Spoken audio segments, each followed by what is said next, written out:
Hablar inglés con claridad no es solo cuestión de gramática. En este episodio te doy 3 estrategias para evitar malentendidos interculturales y comunicarte de forma más directa, precisa y profesional, sin dejar de ser amable.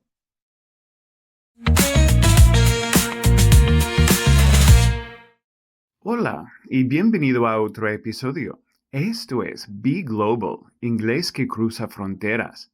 Si aún no lo has hecho, te invito a suscribirte para no perderte los próximos episodios. Aquí comparto frases reales, estrategias prácticas y recursos para ayudarte a comunicarte en inglés con más confianza, impacto y claridad, especialmente si trabajas con equipos o clientes de otros países.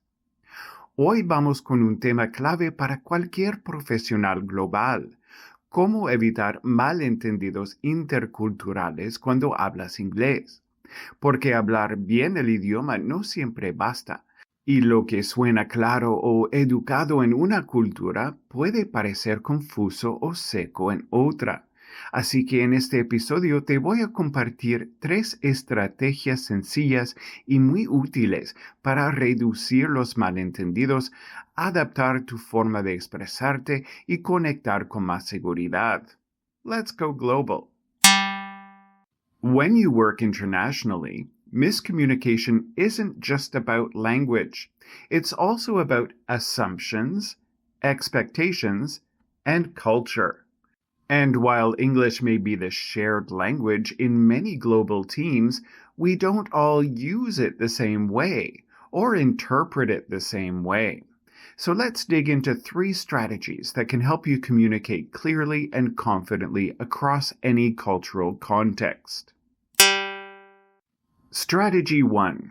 Be specific, not just polite. Let's start with this.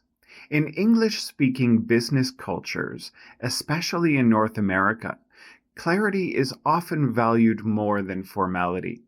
But in many cultures, we're taught that being respectful means softening the message or speaking around the point.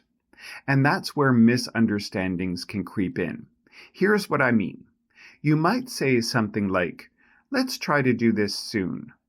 It sounds polite, and it probably feels natural, but it's vague. Now compare that to, "Let's aim to have this done by Thursday." Still polite, but much more precise. No confusion about timelines. No need to guess. Here's another example. Instead of saying, "Maybe we could look into it," which sounds unsure or even hesitant, try, "Can you review this before the team meeting on Friday?" Simple, clear, still respectful. So what's the takeaway? Politeness is important, absolutely, but when it comes at the expense of clarity, it can cause problems. The goal is to combine both, be courteous and be specific. Repeat after me. Let's aim to have this done by Thursday. Precision builds trust, especially across cultures. Strategy 2. Don't assume directness means conflict. Let's flip the lens for a second. Sometimes we hear someone speak English very directly, and we think, are they upset? Why are they being so blunt? But the truth is, directness isn't always personal. In many English-speaking cultures, it's just how people communicate efficiently. So instead of reacting to the tone, try to focus on the intention behind it. And if you're someone who tends to speak more indirectly, that's fine, but you might want to add in a few phrases to check understanding or show clarity. Try these. "Here's my understanding. Let me know if I've missed anything." Or, "I want to make sure I'm aligned with what you meant." Or, "Can I double-check something to avoid any confusion?" These are great for moments where tone, hierarchy, or cultural filters might get in the way. Let's say this one together. "I want to make sure I'm aligned with what you meant." It's a small phrase, but it creates space for clarity, and that's where trust begins. Strategy 3. Make feedback feel safe. All right, last one. Giving feedback across cultures can feel like walking a tightrope. Too direct, and you risk offending someone. Too soft, and your message gets lost. So how do you strike the balance? Here's a simple formula that works almost everywhere. Step 1. Start with a genuine positive. Step 2. Give clear, actionable feedback. Step 3. Offer a collaborative way forward. Let's try. I really liked your approach in the presentation. One thing we might improve is the pacing. Maybe we can work on that together. Notice the tone.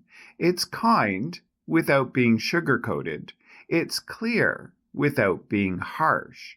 And it opens the door to collaboration, not conflict. Repeat this one with me. One thing we might improve is the pacing.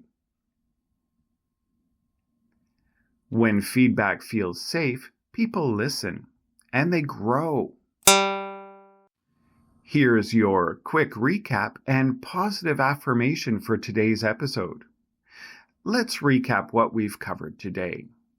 To avoid misunderstandings when using English across cultures, be clear and specific. Don't leave things open to interpretation. Don't assume someone's tone equals their emotion. And give feedback that's kind, direct, and constructive. Now say this with me. I communicate clearly and respectfully. I connect across cultures.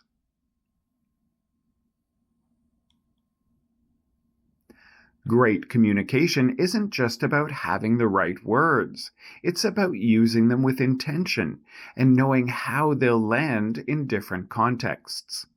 If you found this episode helpful, share it with a colleague or friend who works across borders. And if you'd like to practice these strategies with guidance and feedback, you can learn more at beingles.ca. This was Be Global, Inglés que cruza fronteras. See you in the next episode.